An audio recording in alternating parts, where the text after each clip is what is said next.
my first year wholesaling here in Winston-Salem. I don't do virtual. All of my deals were right here in the Winston-Salem area.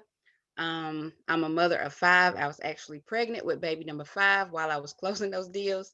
Um, and all five of them are here right now. So if you hear one of them yell or cry, just understand I am a mother and I do this part-time from home. So just give you fair warning about that. So without further ado, we're going to go ahead and jump right into this so you can get as much out of this as possible. So I'm going to clear that out. So PropStream, again, like Preston was saying, is a database for real estate investors. So it's especially comes in handy if you don't have access to the MLS. So if you're not a realtor or if you don't have a connection with a realtor that will give you access to the MLS by way of being like an administrative assistant or something like that for them, then this is a good way to access data, comps, and things of that nature without having that MLS access. So I use this to pull my list. I use this to, like I said, to run my comps. I get other background information. And this, you can also use PropStream to skip trace. I only use that every once in a while. If I have a small list that I'm trying to get, I'll skip trace right here in the system. It comes back very quickly. I have not actually done a comparison as to the match rate. I haven't done a comparison to the match rate of their skip tracing accuracy versus other skip tracing services that I use. But when I have large lists, I use something else. I don't use it here because it's fairly expensive in comparison to other skip trace services that are out there. I think it was about 30 cents per record, and they only charge you for the records that come back with a phone number. You can get phone numbers and emails, or you can select a phone number or an email. You have that option. So what I typically do, like again, I said I use this to pull it. So this is the home screen. So once you come in here, you can choose a city that you want to target. So let's say Kernersville. Let's say we want to target Kernersville, North Carolina, right? So here, let me move this so I can see. Here you have, you can see across the screen here, these are properties that are listed on the MLS. And if you are a wholesaler, you may wonder why would I want to target those? I'm going to tell you in a second what I use this for. Pre-foreclosures, auctions, bank owned, cash buyers is another thing that PropStream has that can be very, very helpful. What I did when I first started out was I pulled a list of cash buyers within a zip code. You can target this, you can narrow it down a little bit finer. So you can target it by zip code if you choose to. But I started out, I selected the zip codes that I wanted to target, and then I found the cash buyers that were in that area, and I sent them postcards. And I just let them know that I was a wholesaler and I would be finding off market properties for at a discount. And if they were interested in getting on my list and getting access to these properties, I let them know how to contact me, phone number, email, or what have you. And just recently, I've started using text blast service. So I'll tell them to text, cash buyer or something to this particular number for a text service that I use. So whenever I have something, I could just text it out to them fairly quickly. Liens, I don't use this one. Vacant, I use this very much in high equity. So the ones that I primarily use are the MLS, cash buyers, the vacant list, and somewhat high equity. So again, so if we wanted to target, I'm gonna start over because I clicked on cash buyer. I don't want to show you cash buyers just yet. So if we click on Kernersville and I want to target the vacant list in Kernersville. You can click on vacant,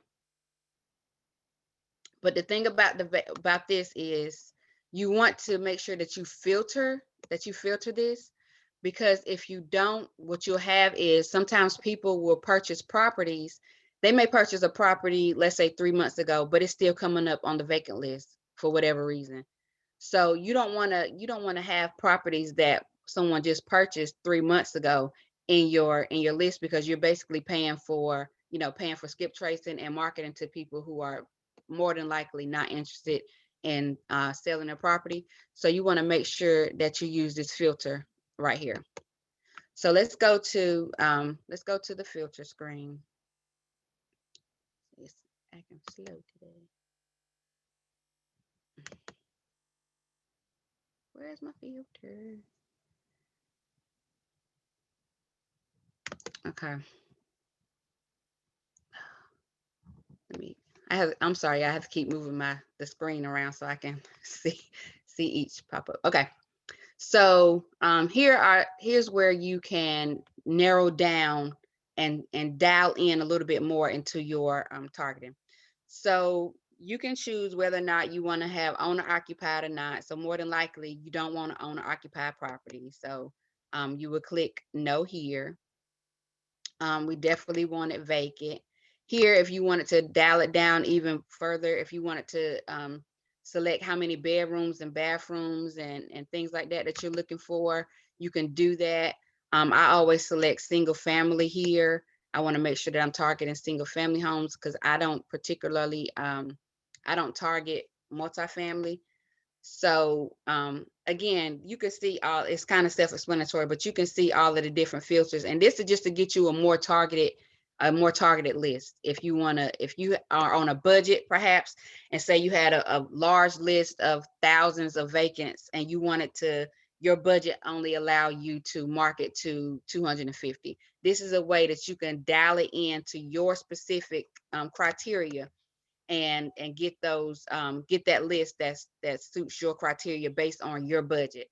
Okay, so here you can owner type, you can select individual or corporate. Most times I'll do both, and the reason why I do both is because with the corporates, a lot of times those are like us. They're other investors, but I've contacted other investors who had properties that they needed to sell, and they were willing to sell them at a discount. So I don't exclude corporate from my list. The only thing about it is, if you're going to skip trace this, I would maybe do it separately. I wouldn't exclude it altogether, but maybe I'll pull the list separately because what happens is when you're trying to skip trace corporate, a lot of skip trace companies don't skip trace corporates. So you would have to go in and filter your Excel spreadsheet and filter that out and take out all the corporate properties and then all the individual properties. So the way to avoid that is just to pull your list separately. And there are specific skip trace companies that do skip trace corporates. I think one is called Open Corporates.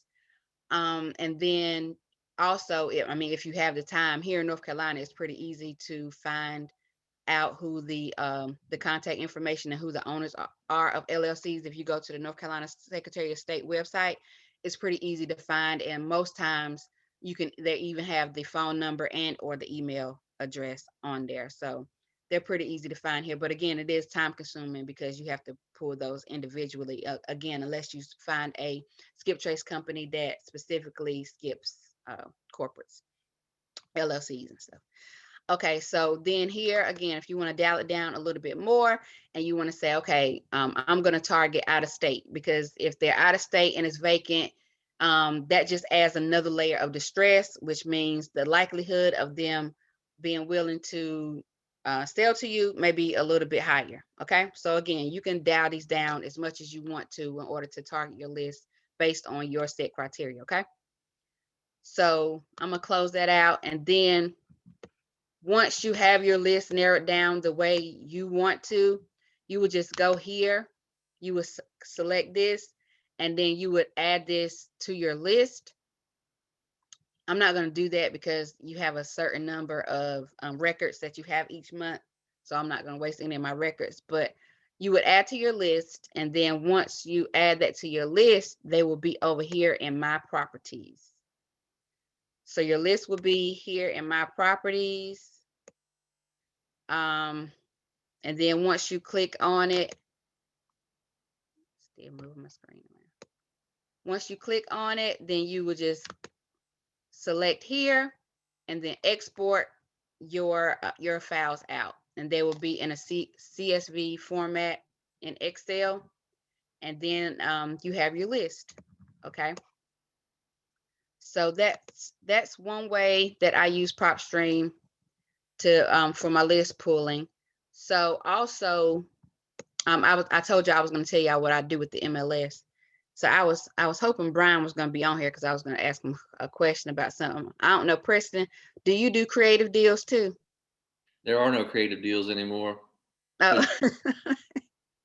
okay. What you got? No, okay. So I was just going to show them this example of how I use the MLS leads, and this was one particular lead. I was just following up on it, and I just happened to see that it sold in October, and I saw the price that it sold for, and I almost passed out because this particular one was one that I found on the MLS, but it was expired listing. So I use this feature for my expired listing. So this house was on the expired list. They had listed it on the market. I forgot how many days it was on there, and it didn't sell. I can't remember, but it didn't sell. So I pulled a list and I skip traced all of the sellers and I sent them a text blast. And this particular owner texted me back and said that he was still interested in selling his property. So for this particular house, I was looking for something for us to subject to for our own personal home. So this particular property, he did reach back out to me and said that he was interested in sale. We went out there and talked to them, and I actually talked him in to he was willing to subject to this house, this particular property to me. At that, they had the house listed. I want to say it was at 330 when they had it on the market. They had it listed for 330. It did not sell. The husband and wife were divorced, but they were still on good terms. But they were divorced, and he was still paying half of the mortgage on this property and paying the mortgage on his new home. So he was highly motivated.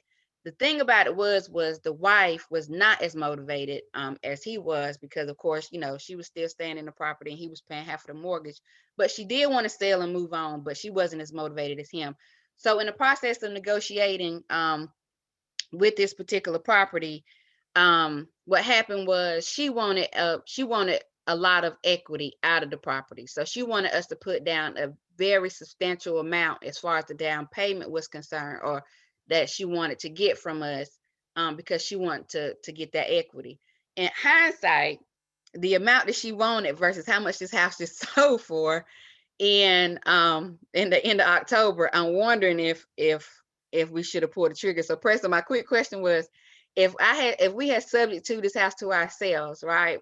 Could we have then listed this property ourselves on the MLS and sold it? And if so, how would the proceeds work in terms of the sale proceeds? So it sounds like you were going to buy it. So if you had gotten it under contract and sold it, you'd have paid off their mortgage and you'd have kept the profit. And so, yeah, you could. Okay, I'm about to pass out. Okay, so let me just show y'all this particular one. So again, I told y'all that this house, they had it listed for 330 and it did not sell. They just sold this puppy. Let me show you. They just sold this at the end of October for $450,000. Y'all do the math on that. Okay. Oh God. Okay. So yeah, they were gonna give me let me get this house subject to for 330,000. And I want to say, goodness, I can't remember how much she wanted. I want to say, y'all, I want to say it was only 30,000 that she wanted us. It's only now, but I only want to give her 10. But she wanted 30, I think. 30,000 down payment. But good God. Okay. So another tool that I use this for, again, like I was telling you guys, is this has a lot of data, guys. So you can see here, you can find out a lot about the property. It has pictures. It tells you how many bedrooms, bathrooms. I mean, you can see all the information that you get. And one of the main tools, like I was telling you guys, that I use it for is comps, because again, if you don't have access to the MLS, this is golden. because you can pull up your comps here. Um, this one doesn't have a lot of comps. This house is in an older neighborhood.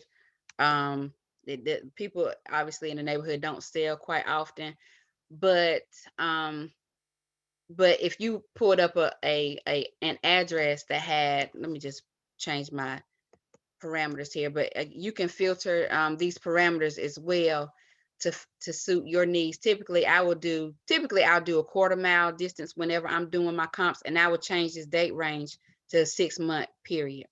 What I'm looking like on time, Preston? You got about half an hour. I've got a list of questions, and there's been a few in the chat. Okay. Okay. So I'm talking fast, but I'll slow it down because I thought I was close on time. Okay. So I typically change my date range here to a 6-month parameter. And typically you don't want your square footage to be this much difference either, because you can see here between 3,400 and 5,200 square feet. That's huge. So I would keep my parameter as far as square feet around 150 plus or minus square feet to my subject property. I change this date range to 6 months. Of course, you want your bedrooms and bathrooms to be around the same here. And again, typically I will change my distance to a quarter mile. Okay, I change my distance to a quarter mile, and then that's where I will pull up my comps here. And then you can see the date that the property sold and the amount that it sold for. It has the days on market, and also each property has pictures. So say for instance, your subject property, you seen this subject property and you seen how nice it was. You want to make sure that your comps are comparable. Okay, so you can look at the pictures on the on your comps and just look and see, okay, was this house updated? Does it look like it needed, it needed to be updated? um whatever compares to your subject property, you want to make sure that these the comps that you're selecting is comparable. Okay, so this house looks like it's nice and manicured. The lawn is manicured. It looks fairly nice, fairly good upkeep. So you want to make sure that whenever you're running your comps, and normally I don't select all of these properties. Like I'll find 3 or 4 that I'll select. Let me take this out. I'll find 3 or 4 that fit my criteria, and I'll use those 3. I'm just selecting something for the sake of demonstration right now, but I will select 3, like again 3 or 4, and then I would use that as to get my ARV, if you will. Okay, so that's how I use the comps. Um, again, here is a nice tool. There are none around this particular property, but if you are, again, a wholesaler and you're looking for cash buyers, if you pull up the flip comps, these are your investors who have fixed and flipped properties. So these are potentially very good cash buyers that you can add to your list. So there are none for this particular one, but so this can come in very handy. Also, it's good to find out and look at some of these flip properties and see what they've done to the property, how much they bought it for, how much they sold it for. It just gives you a lot of data that you can use in order to make sure that you're on target for what you're asking for your wholesale assignment fee, and make sure that you're targeting properties that fit the criteria of maybe of what these investors are paying for, or what they're buying in your area. Okay. So I don't use any of these other ones in terms for this particular aspect, but cash buyers, definitely I use this. Again, these are cash buyers that are in the close to the area of your subject property. So again, I would just change the date range, because you don't want cash buyers from 5 years ago necessarily that aren't currently buying. So you just change this date range to maybe 6 months, maybe a year, but I like the 6-month range, because that means that they're actively buying right now. Okay, so I changed my date range here to a 6-month parameter. So that's how I use PropStream to pull lists. That's how I use PropStream for my comps.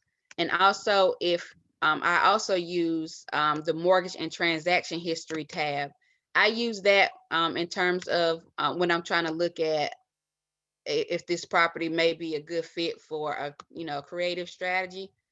So I kind of get an idea of what they're, and this isn't always 100% accurate. Like no data is going to be 100% accurate all the time, but it gives you a very good, a pretty good estimate. And this is the estimated loan payment, right? So if I go up here, um, where is it? It normally gross rent. So it gives you an estimate of what this property will rent for, which is around 3,000. So if I go here and I see that the mortgage amount is 1,800, I see that there's a good spread there between what the market rent is, this 3,000 up here, this 3,000 up here, and what their current mortgage payment is. So I can see that there's about a $1,200 different spread there. So that may be a good potential for me to get this property again subject to or some other creative way. But I see there's a good spread here where I can get some good cash flow. So that's another way that I use. These are the ones that I use primarily when I'm using PropStream. But there's, again, there's, oh, one other one. This one is fairly new. This is a new feature, a newer feature that they just added, which is also good. So say for instance, you come across a property, it shows you the link property. So that means that it shows you all the properties that this homeowner owns. And the reason why that's key is because you can find investors with multiple properties. So if you find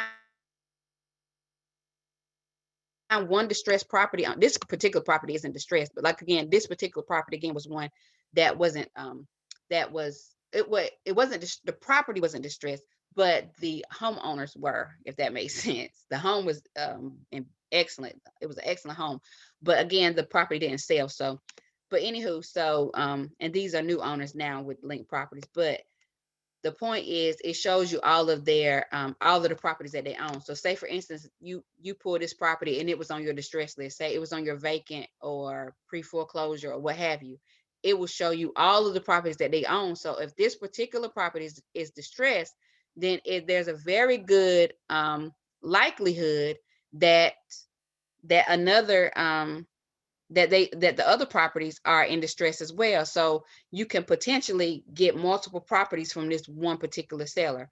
So that's why that is a very key feature. I almost forgot about it because it is this is a fairly new feature that they just added, but it can be gold. So I showed you guys let me show you the parameters that I use whenever I'm pulling expireds. I think it's fairly simple, but let me just show you when I'm pulling expired listings from here. So again, you want to make sure that you filter it. So owner occupied, that really doesn't matter for this for me. That I don't really do anything as far as that is concerned. MLS status, you want to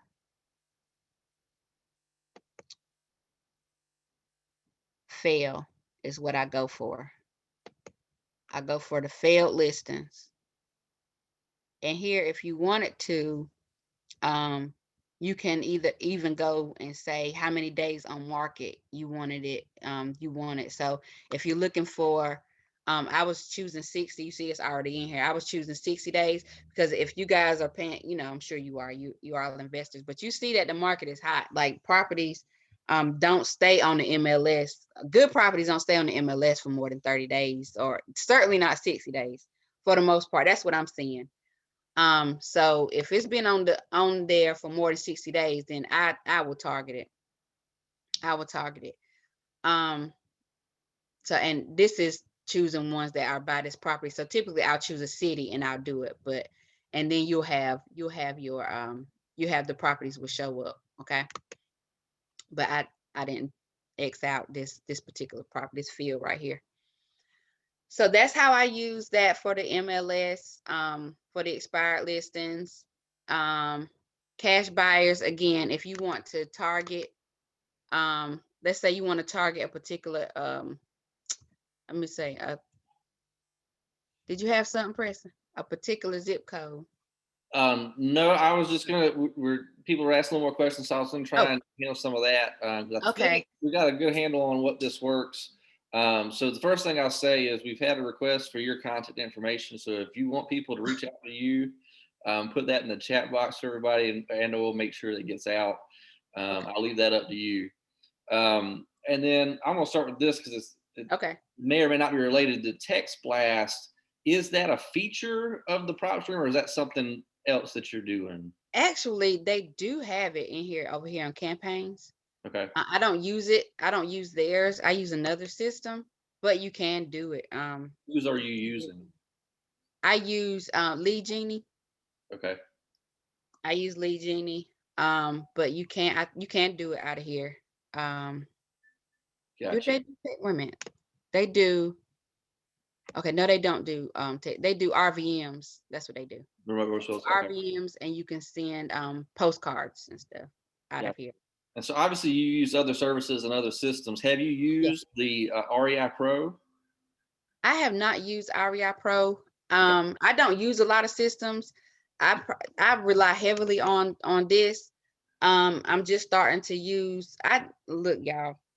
Y'all obviously aren't familiar with my story, but I am probably the most unorganized wholesaler y'all have ever met in your life. I never used a CRM. I just did, and I wrote notes down on sticky notes and stuff. I got all kind of leads in my notes in my phone, on paper and notebooks everywhere. But I'm starting to get more organized, y'all. So I'm starting to use Podio Okay. for my CRM, and this is the only system I use in terms of list pulling or anything like that. So you haven't used any other lists to Nope. compare? Okay. Um, that takes care of some of my questions. So I see that this is set up as a monthly charge, Yeah. and you said there's a limit.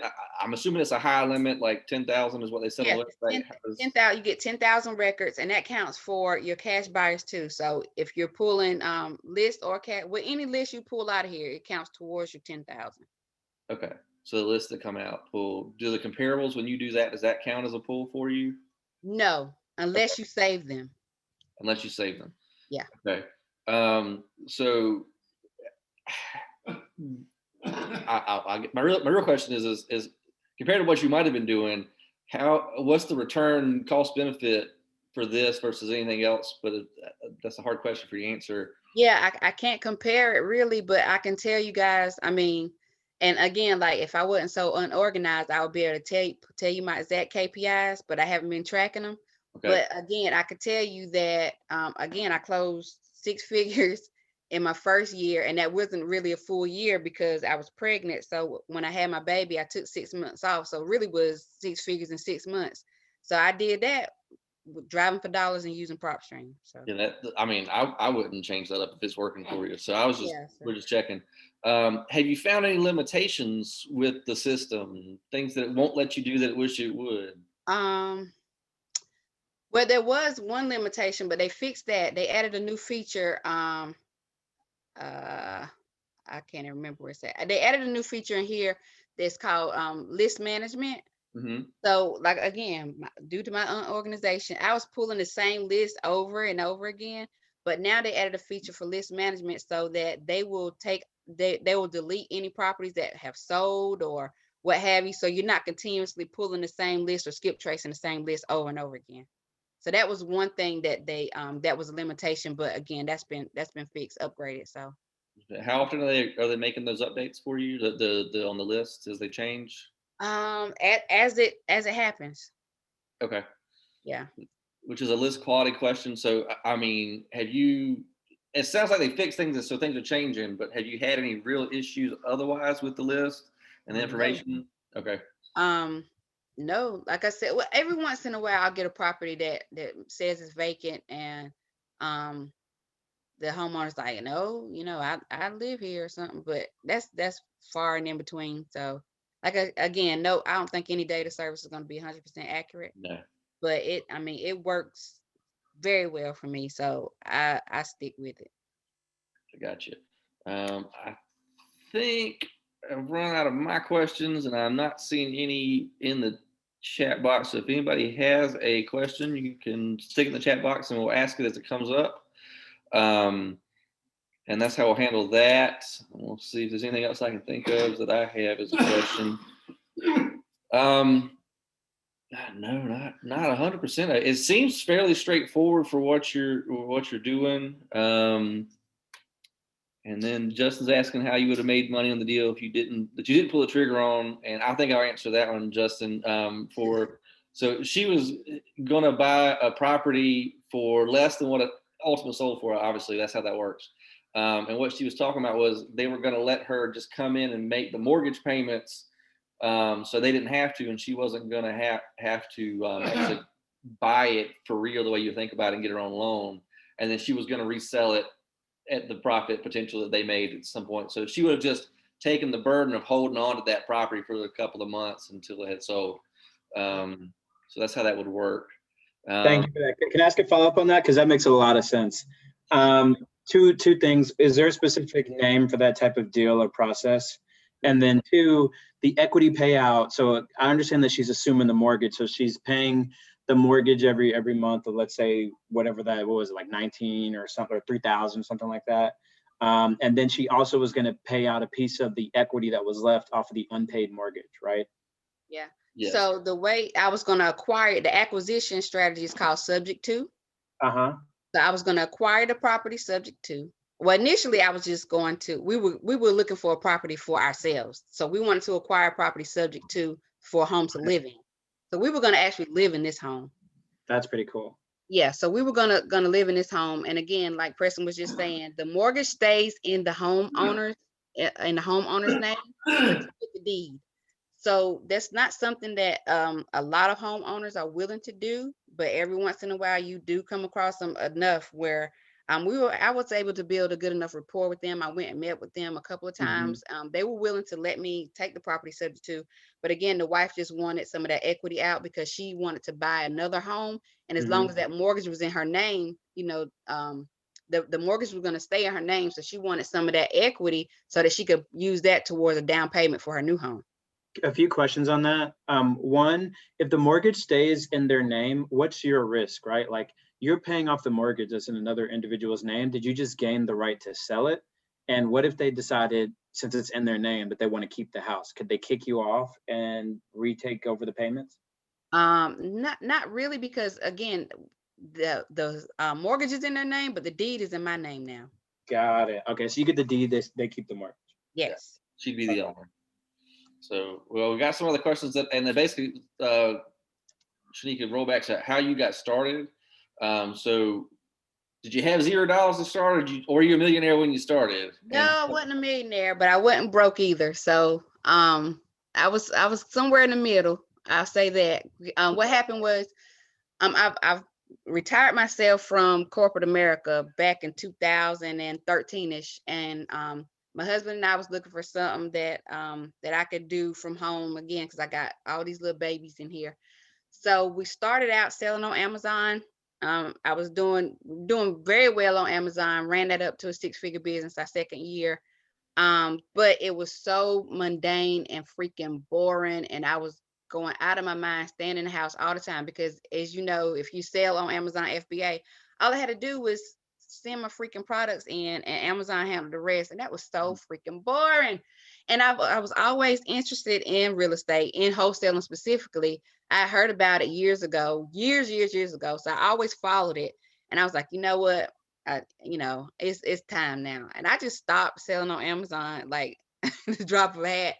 And I was like, I'm gonna give myself 30 days to refresh myself. So I purchased a course and I went through the course in 30 days. And I said, after this 30 days, I'm just gonna go in full throttle. That was in July.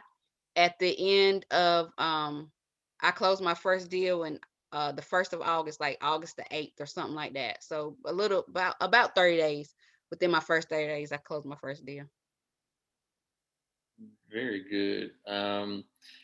And so the answer is how long you've been investing, and it sounds like you're doing good. Are you looking?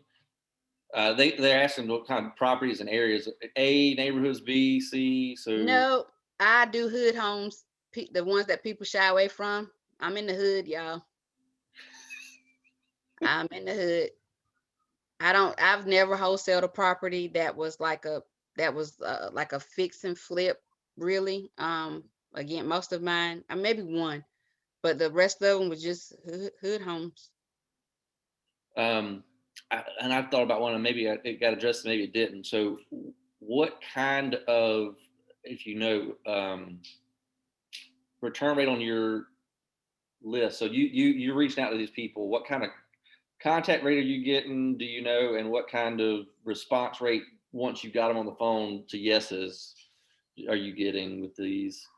I don't track that stuff, Chris. I'm gonna start tracking it though. Y'all bring me back in about 6 months, and I tell y'all, because I just paid a mentor several $1,000s so that she could actually help me to get all that stuff organized. So bring me back in about 6 months, and I'll be able to tell you, I'll be able to tell y'all all of that. But I will tell you, not to brag or nothing, but I would tell you that I think the industry standard is 1 out of 25 or something like that. Mine is way better. I know that.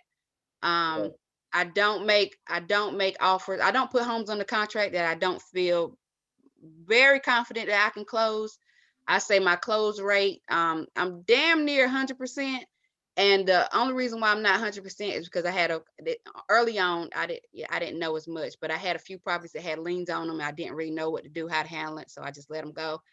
But I'm fairly good at what I do. I'll say if I contact most times, if I make contact with a seller, I can close them. Okay. Well, you have some sales experience, so it sounds like that. In fact, somebody asked what the wholesaling course you did for the Amazon was, and I'm guessing they want to see if it helps them too. Oh, well, for Amazon, I took AMS, and it's called ASM. I'm sorry, Amazing Selling Machine. I took their course. They are freaking phenomenal. It is costly, but it's worth it. And for my wholesale course, I took Sean Terry's course. Okay. I think that somebody's back in the waiting room. A little bit it. So you use the term hood home. I know what you mean, but if you will just, because we all have different ideas on neighborhood quality, define that a little bit better in Okay. more PC terms. So these are homes, I guess they would be considered maybe C, D, more so leaning towards D neighborhoods, more towards D. In fact, let me show y'all, because this is the I put this zip code in because this is one of the zip codes that fit my criteria in terms of my quote unquote hood homes. So they are distressed. They look a little dilapidated. You see the price ranges. You can see here some of the pictures of, but this is like my target area right here. You can see there, 3-bedroom house, 3-bedroom houses, three twos or 2 twos or what have you. But the price range is typically less than 75,000 range. And what I find with these is that, especially in Winston-Salem, we have a large Latino population. Mm-hmm. I hope that's politically correct to say, but we have a large population of Hispanics here, and they buy cash properties. A lot of my homes I didn't sell to investors. I sold to our Hispanic community, and they buy them for themselves. And some of them, I'm not gonna say that they don't invest, but a lot of them buy them for themselves or for their family. So this is this area, these type of houses right here, just so y'all can see a picture and some of the parameters here. This would be like a target property for me. I don't really like 2-1s because people don't typically like 2-1s, but I just want to show you guys so you can kind of see exactly what I mean. But you can see here, like homes like this. This is my bread and butter. Gotcha. All right, so we've got another request for your information if you want to share it. So if you would like, I think you have the opportunity to start a mentorship program here today. I'm working on that too. I get requests for that a lot too. So I'm working on that. I just got to get myself a little bit more organized because y'all will be a hot mess like me.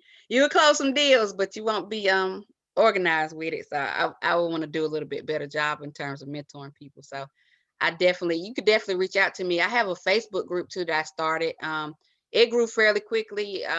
We're over 25,000, I think, in 6 months. So, but we do a lot of different real estate investment strategies in there. It's not just wholesaling, but you feel free to join that group. Is Real Estate Investing A to Z.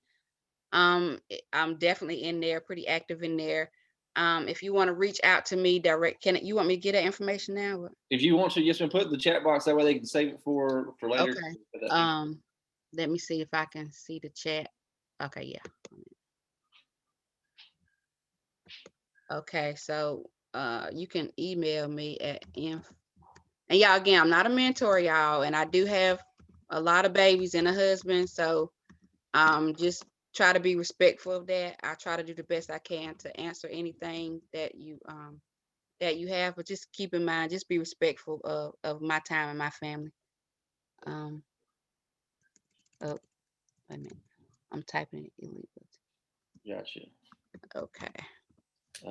While you're doing that, there's some other questions that are coming in about getting started and capital wise, and you hedge. So I'll say that you can get started with very little capital if you can find a deal and find the deal first, and then worry about getting LLCs and all that. Would you? Yeah, agree? I think I closed around 8 deals before I got an LLC. We started off with again, it was very little money, even though we had some money. I mean, I just didn't see, I've never felt compelled to do direct mail personally. I think it's very expensive. I think the hit rate is just so low that in order for it to make sense for me, you would have to spend so much money sending out direct mail. So I've never been interested in that. So only marketing that I've done is bandit signs. I drive for dollars, and I do I just started doing SMS text blasts. I do SMS text now, and all of those are really inexpensive. And I cold call. I use whenever I'm driving for dollars, I'll stop and I'll try to skip trace the address right there on the spot, and I'll call them in front of their house. Okay. So you raised an interesting question for me. So with all this, are you just calling these people that you're getting from the PropStream, or are you not sending them letters? No, I don't do letters. I either call. I do a combination of both. I either call or SMS text. So one of those. I don't do direct mail at all. Are you making the phone calls yourself, or do you have a team? Yeah, I do, which is another reason why I'm getting ready to start outsourcing that. But I'm so good at it that I just kept doing. The question was, what was that Facebook page, the Facebook group again? Oh, it's Real Estate Investing A, like a dash to Z, like A through Z. Is that a dash or a hyphen? It's hyphen. Are all of your deals wholesale deals? Mostly all of my deals were wholesale deals. A few of them were creative. I use creative strategies to take them down. But overwhelming majority of them were wholesale deals. Yeah. Very good. I'm glad you came out, and this has been enlightening to some extent for I know for me. So I'm assuming for everybody else as well on that. Any parting words of wisdom? Things we should have asked but didn't ask. Things you should have asked but didn't ask.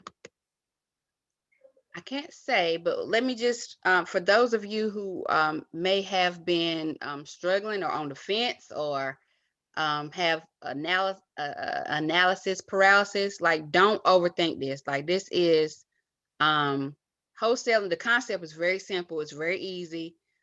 There are some, it does take some grind work, but stick with it, guys. Stick with it. Don't try to do too much at one time, as far as jumping into several markets and all of that. Like again, all of my deals have been right here in Winston-Salem in my backyard. I haven't even ventured off to Greensboro or Kernersville, but I'm gonna start doing that. But everything right now has been right here in my backyard. You can do very well with this business. It doesn't take a whole lot of money to just, like again, it doesn't take a whole lot of money. It doesn't even take a whole lot of deals for you to, make a pretty good living off of wholesaling. But if you want to turn it into a business, you don't want to do it like me, just keeping your notes on your phone and notepads and stuff like that. Do invest in in some type of CRM. I think Podio is $9.99 a month for just a single user for the basic features. And PropStream is if you use my link is $97 a month. I think it's 100 if not, but you could save you a few dollars if you use my link. Let me put that in there too. You could do that because I'm guessing you get a kickback too. I do get a affiliate commission, so I would appreciate it if you got value from my presentation, if you decide to sign up with it, and you do get a free trial. If you would use my link, I would appreciate it. I think this is it. Wait a minute, I'll find it, but I'll put it in the chat for you guys. But yeah, I would appreciate it if you guys use my link if you sign up. And you can save the chat. So if you haven't got it already, or you don't really care to copy and paste it somewhere, you can click on the little dots in your chat box, and it has the option to save your chat. So that may help you out.